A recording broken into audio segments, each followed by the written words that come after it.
dicho suficientemente que el tema está que salga de la vía judicial y que se lleve por el cauce científico.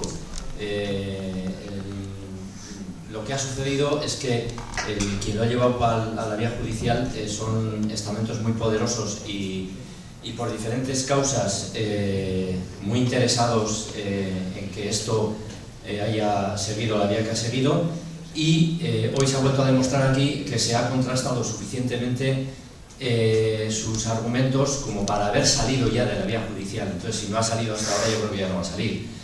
La única papeleta que les queda, el único cartucho que les queda es el informe analítico, y ya se ha demostrado que no se analizó con objetividad y lo que se debería de haber analizado. Eso también se contestará convenientemente, me imagino.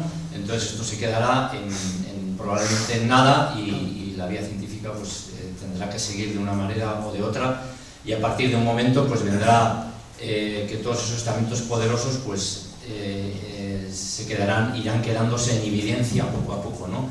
Y yo espero que eso suceda cuanto antes, nada más.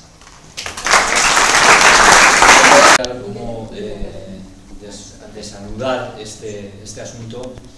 Yo particularmente, y creo que más personas también lo piensan así, la única manera en estos momentos sería, o cuando acabe el proceso judicial y demás, sería en una nueva analítica, bien hecha, porque lo demás, y me refiero a lo que he dicho antes, los estamentos que están defendiendo la falsedad, aunque en principio sean contrarios uno a otro, parezca que uno con otro no deberían de defender lo mismo, son muy fuertes y no van a aceptar que por motivos de opiniones científicas y demás, o por un prestigio arqueológico, se le dé la vuelta. O sea, esto se puede mantener años y años y años hasta que haya una evidencia que les ponga en vergüenza.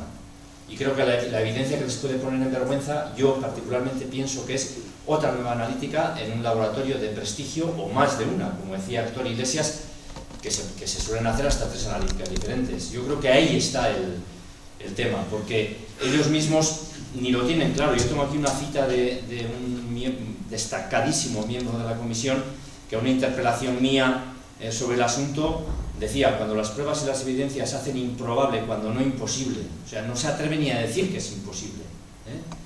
La autenticidad del hallazgo, el peso de la carga no está en quien defiende la falsedad. Mentira, el peso de la carga debería estar en quien defiende la falsedad, ¿no? Pero es jugoso lo que dice al final, sino en quien pretende introducir elementos extraordinarios que van contra las opiniones comúnmente asumidas por la comunidad científica. ¿Qué delito es ese, no? ¿Qué delito es ese? Pero ahí nos van a ganar siempre por poder, no por razón. Entonces, lo único que les va a sacar los colores y va a mover mediáticamente y hacer que se contradigan entre ellos y se empiecen a pelear y demás, para mí es una nueva analítica de prestigio.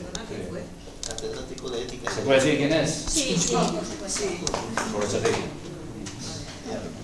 No pasaría nada porque dijeran, bueno, lo consideramos falso, pero bueno, aquí hay muchísimos argumentos, vamos a ver qué pasa, vamos a parar esto y vamos a ver